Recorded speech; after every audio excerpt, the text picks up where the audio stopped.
नमस्कार, आप देख रहे हैं पॉलिटिकल आइडिया और मैं हूं प्रदीप कुमार। मित्रों, विगत 2 दिन महागठबंधन की बिहार में राजनीति के लिए काफ़ी हेक्टिक रहा है। काफ़ी तेज़ी से परिस्थितियां बदली है। एक तरफ जब लग रहा था कि कांग्रेस पार्टी कहीं ना कहीं आरजेडी को दबाव में लाने का प्रयास कर रही है और बार्गेनिंग में कांग्रेस पार्टी को फायदा हो सकता है। कांग्रेस पार्टी ने जिस मजबूती के साथ बिहार में अपने चुनाव अभियान को लगातार राहुल गांधी के नेतृत्व में एक नई दिशा देने का प्रयास कर रही थी, उसको एक परिणति मिलती हुई दिखी इधर विगत के 2-3 दिनों के अंदर। आपको पता है कि कांग्रेस पार्टी के जो बिहार में पूर्व में प्रदेश अध्यक्ष रहे हैं सबसे पहले अखिलेश प्रसाद सिंह, उनका वैसे संबंध जितना बेहतर राहुल गांधी के साथ होगा उससे कई गुना बेहतर कहीं ना कहीं लालू प्रसाद यादव और उनके परिवार के साथ है।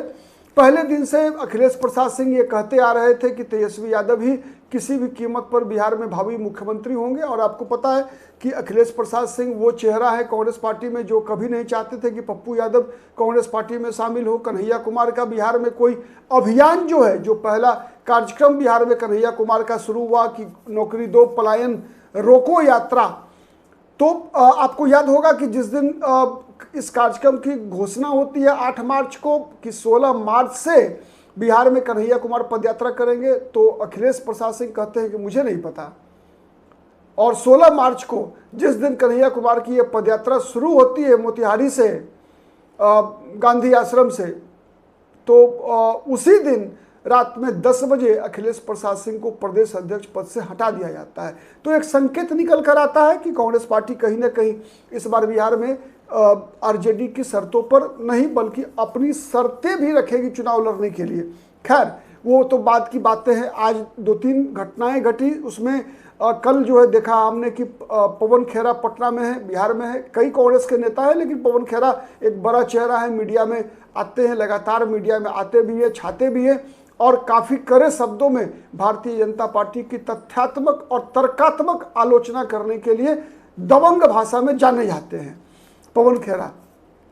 तो खैर, पवन खेरा पटना में थे, पत्रकार वार्ता हुई, चुनाव आयोग का जो एक फैसला आया है, चुनाव आयोग का जो दिशा निर्देश मिला है कि मतदाता सूची का पुनरीक्षण होगा, उसमें एक संयुक्त संवाददाता सम्मेलन का आयोजन था पटना में। उसमें पवन खेरा थे, तेजस्वी प्रसाद यादव थे, दीपांकर भट्टाचार्य थे, सभी लोग थे।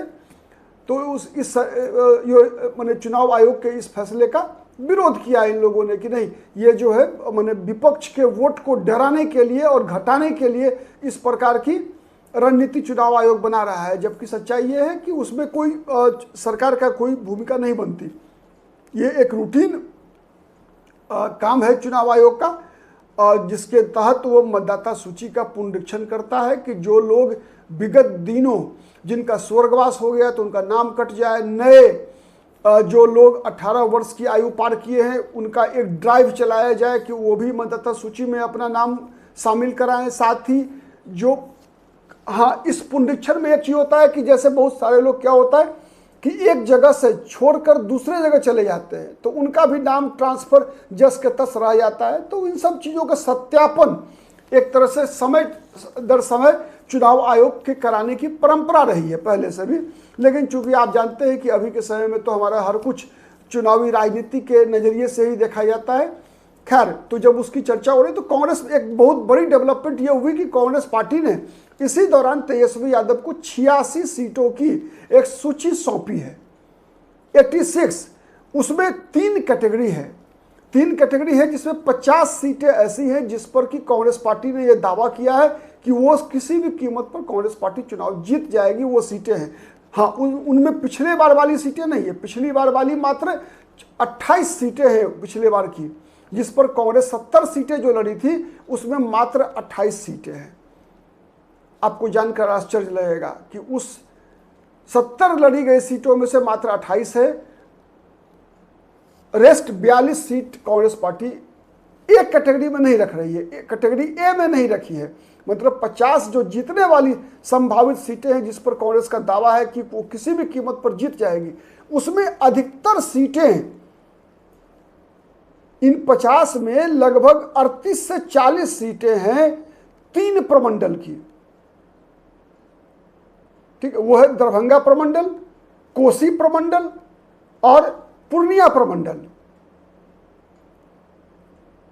इसके बाद चौथा नंबर आता है चंपारण प्रमंडल का और पांचवा शाहाबाद का। भागलपुर प्रमंडल में कांग्रेस पार्टी ने कम सीटें मांगी हैं, मुंगेर में कम है कांग्रेस का दावेदारी रही है, तो मगध में फिर जो जिसे पटना प्रमंडल कहते हैं उसमें कम है। तो ऐसे मिला जुलाकर सब कांग्रेस की सीटें हैं। उसके अलावा बी कैटेगरी में भी 18 सीटें हैं और सी में भी 18 हैं। बी कैटेगरी में वो सीटें हैं जिस पर कि कांग्रेस पार्टी को लगता है कि वो थोड़े से प्रयास से, अगर महागठबंधन के सभी दल उसका सहयोग करेंगे तो गठबंधन की ताकत से वो जीत सकती है। 50 सीटें जो चिन्हित की गई है उसमें अधिकतर सीटें ऐसी है जहां पर कि 30% से ज्यादा मुसलमानों का वोट है, अधिकतर। उसमें सबसे अधिक सीटें हैं आपको शाहाबाद में। शाहाबाद में पिछली बार कांग्रेस पार्टी 11 सीटें लड़ी थी, इस बार कांग्रेस पार्टी ने 17 सीटों पर दावा किया है। आपको पता है कि पिछली बार 11 सीट लड़ी थी कांग्रेस पार्टी, 11 लड़ी थी आरजेडी, लेकिन जहां कांग्रेस 5 सीट जीत पाई थी, जीतने में कामयाब रही थी, वहीं आरजेडी मात्र 1 सीट जीत पाई थी, वो भी संजोग से, इसलिए कि वहां पर एनडीए से जनता दल यूनाइटेड के उम्मीदवार थे और बीजेपी का एक बागी गोपाल कृष्ण अग्रवाल ने 56,000 वोट काट लिया था, इसलिए आरजेडी के उम्मीदवार की वहां पर 23,000 वोट से जीत हो गई थी। तो ये फैक्टर था, इसीलिए आरजेडी सीमांचल में बहुत कमजोर है। तो इसीलिए 17 सीटों पर दावेदारी कांग्रेस की हुई है सीमांचल में, ये सबसे बड़ी बात है।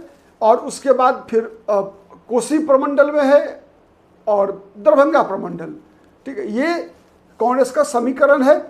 अब आने वाले दिनों में देखना है कि शाहाबाद में भी फिर है, शाहाबाद में विशेष रूप से सासाराम जो लोकसभा क्षेत्र है वहां पर। और उससे भी बड़ी बात क्या है ना कि कांग्रेस पार्टी एक तो जो मुस्लिम डोमिनेटेड सीट्स हैं उन पर अधिक दावेदारी है, फिर जो रिजर्व सीटें हैं, अनुसूचित जाति के लिए जो रिजर्व सीटें हैं उन पर भी कांग्रेस पार्टी की दावेदारी ज्यादा रही है।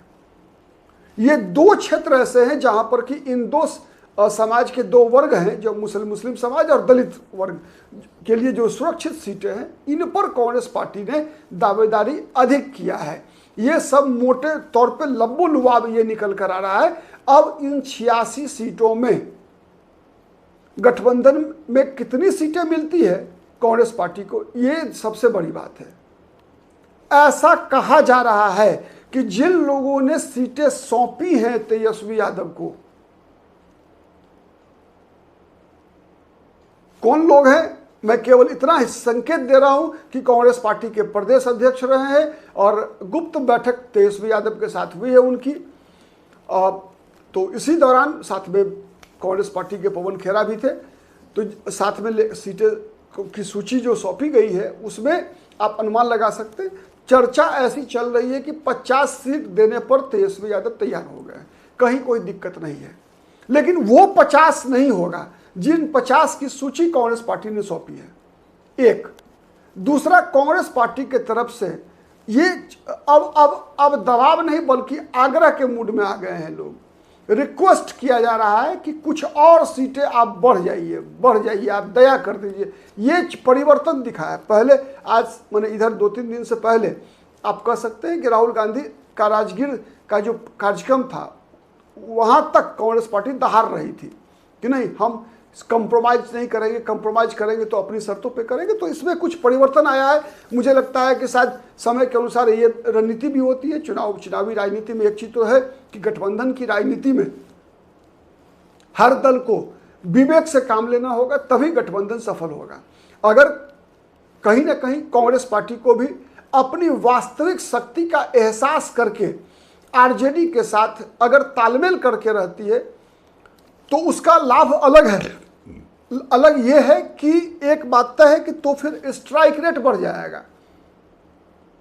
मैंने पहले भी कहा था आपको कि कांग्रेस पार्टी को तय करना होगा कि कांग्रेस इस चुनाव को केवल यहां बिहार विधानसभा चुनाव के नजरिए से लड़ना चाहती है, तब तो आरजेडी की शर्तों पे आरजेडी के साथ समझौता करना कांग्रेस की बाध्यता है। अदरवाइज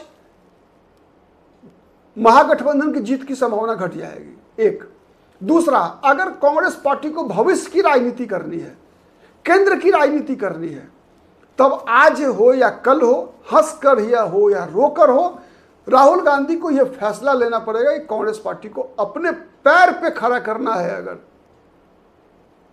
तो एक आध चुनाव हार और जीत से ऊपर उठना पड़ेगा। आप ये नहीं, सब कुछ आप ही को नहीं मिल सकता। कहावत है कि संघर्ष जितना भीषण होगा, सफलता उतना मीठा होगा। तो आप संघर्ष भी नहीं करेंगे, सफलता भी चाहिए मीठा, तो यह संभव नहीं है। क्योंकि अगर आपको अपना आधार बढ़ाना है, नरेंद्र मोदी को सीधी चुनौती देना है, तो कांग्रेस पार्टी अपने बलबूते पर चुनौती दे सकती है। मैंने कई बार पहले भी कहा है कि आज अगर मुस्लिम समाज के लोग तेजस्वी यादव को वोट देना बंद कर दें, तो मैं दावे से कह सकता हूं कि एक चुनाव भी नहीं बीतेगा जब तेजस्वी यादव बीजेपी के साथ गठबंधन कर लेंगे। और बीजेपी तो इंतजार करती है। बीजेपी तो आपको पता है वॉशिंग मशीन है। बीजेपी के लिए कभी भी कोई व्यक्ति अछूत नहीं है। जिससे भारतीय जनता पार्टी का आधार बढ़ता हो, हर वो काम बीजेपी करती है। कभी भी कोई भी अछूत नहीं है बीजेपी के लिए, चाहे वो मुकुल राय रहे हो, चाहे वो शुभेंदु अधिकारी रहे हो, चाहे वो हेमंत बिस्व शर्मा रहे हो, चाहे कोई भी रहा हो। तो इसलिए तेजस्वी यादव भी अछूत नहीं होंगे बीजेपी के लिए। बीजेपी ये बात कहेगी कि नहीं, तात्कालिक परिस्थितियों की आवश्यकता थी, इसीलिए हमने लालू प्रसाद यादव के पुत्र के साथ तालमेल कर लिया है। तो इसीलिए कभी भी कुछ भी हो सकता है। लेकिन एक बात तय है कि कांग्रेस पार्टी को अगर केंद्र की राजनीति करनी है, नरेंद्र मोदी को सीधी चुनौती देनी है, तो राहुल गांधी को आज करे कल करे यह फैसला लेना पड़ेगा कि अपने बलबूते पर कैसे कांग्रेस को खड़ा किया जाए। और जिस प्रकार से प्रयास, मेहनत कांग्रेस राहुल गांधी के नेतृत्व में बिहार में कर रही है, आगे करेगी नहीं कह सकता।